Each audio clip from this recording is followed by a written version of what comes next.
Hello నమస్తే. పశ్చిమాసియాలో ఉద్రిక్తతల నేపథ్యంలో ఇరాన్, అమెరికా, ఇజ్రాయెల్ వార్ నేపథ్యంలో క్రూడ్ ఆయిల్ ధరలు విపరీతంగా పెరిగిపోయాయి. క్రూడ్ ఆయిల్ ధరలు విపరీతంగా పెరిగిపోయిన పరిస్థితుల్లో దేశంలో పెట్రోల్, డీజిల్కి సంబంధించిన ధరల్ని పెంచాల్సిన పరిస్థితి ఏర్పడింది. అంతేకాదు గ్యాస్ సిలిండర్ల ధరలు పెంచాల్సిన పరిస్థితి ఏర్పడింది. అంతేకాదు కమర్షియల్ సిలిండర్ల ధరల్ని పెంచాల్సిన అవసరం ఏర్పడింది. పెంచక తప్పని పరిస్థితి ఏర్పడింది. కేంద్ర ప్రభుత్వం గత కొద్ది రోజుల క్రితం చేసిన ప్రకటనలు ఇవి. కమర్షియల్ సిలిండర్లపైన ఏకంగా 900 రూపాయలు, డొమెస్టిక్ సిలిండర్లపైన పెట్రోల్, డీజిల్ ధరలు దాదాపు 10 రూపాయలు లీటర్కు పెంచిన పరిస్థితి చూసాం కేవలం వారం 10 రోజుల వ్యవధిలోనే. ఆ స్థాయిలో పెట్రోల్, డీజిల్ ధరలు పెంచడానికి కారణం క్రూడ్ ఆయిల్ ధరలు దారుణంగా పెరిగిపోయాయి. అంతర్జాతీయ మార్కెట్లో ముడి చమురు అందుబాటులో కూడా లేకుండా పోతుంది. ఆ కారణంగా ఎక్కువ ఇన్వెస్ట్ చేయాల్సి వచ్చింది ముడి చమురు కోసం. ఆ కారణంగా మేము ధరలని పెంచుతున్నామంటూ ప్రభుత్వం చెప్పింది. ఆ మేరకు ధరలను పెంచింది. పెంచిన ధరల ప్రకారం దేశంలో పెట్రోల్, డీజిల్ రేట్లు దాదాపు 15-20% పెరిగిన రాష్ట్రాలు కూడా ఉన్నాయి. ఆయా రాష్ట్రాల ట్యాక్సెస్తో కలిపితే చాలా ఎక్కువ ధరలు చూస్తున్నాం. పెట్రోల్, డీజిల్ ధరల పెరుగుదలని కేవలం ఆ రెండు ధరలు పెరుగుదలగా మాత్రమే చూడలేము. చైన్ రియాక్షన్ ఉంటుంది. పెట్రోల్, డీజిల్ ధరలు పెరిగిన తర్వాత ట్రాన్స్పోర్ట్కు సంబంధించిన కాస్ట్ పెరుగుతుంది. ట్రాన్స్పోర్ట్కు సంబంధించిన కాస్ట్ పెరగడం వల్ల నిత్యావసర వస్తువులకు సంబంధించిన ధరలు పెరిగిపోతాయి.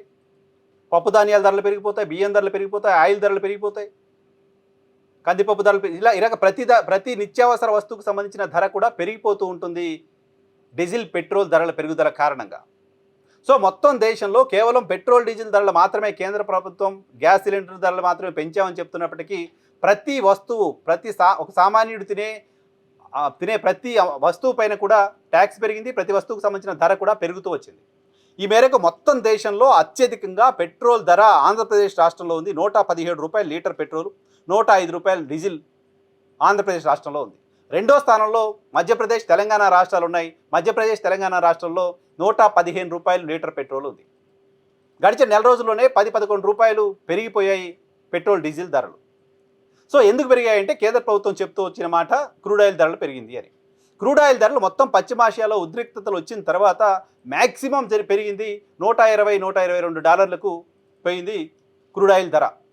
బ్యారెల్ క్రూడ్ ఆయిల్ ధర 120 నుంచి $122 పెరిగింది. ఫిబ్రవరి 28న ఇరాన్, అమెరికా యుద్ధం ప్రారంభమైంది. ఫిబ్రవరి 27వ తారీఖున $71 మాత్రమే బ్యారెల్ క్రూడ్ ఆయిల్ ధర ఉంది.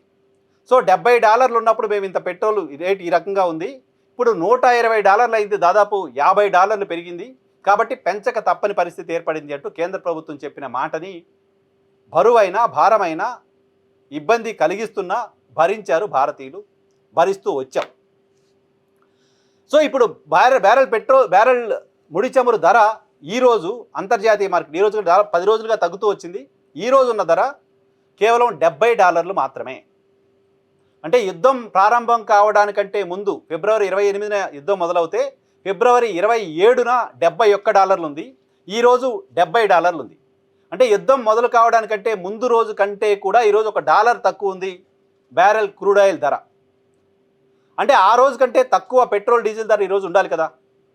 $50 పెరిగింది అని పెంచినప్పుడు $50 పైగా తగ్గింది కదా.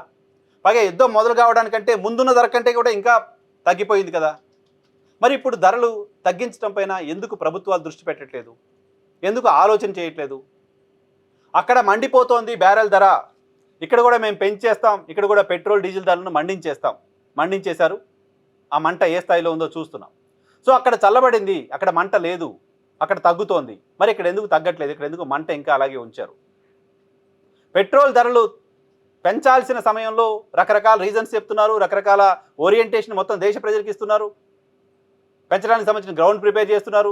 ఒకేసారి పిడుగుపడ్డట్టుగా కాకుండా రోజు పొద్దున తెల్లారేలోపు $2-3 పెరిగింది అంటూ వరుసగా 4-5 రోజుల పాటు ధరలు పెంచుకుంటూ రావడం చూసాం. ఒకేసారి $10 అంటే విమర్శలు వస్తాయి కాబట్టి ఒక రోజు ₹2, ఒక రోజు ₹1.90, ఒక రోజు ₹2.30 ఇలా పెంచుకుంటూ వచ్చారు.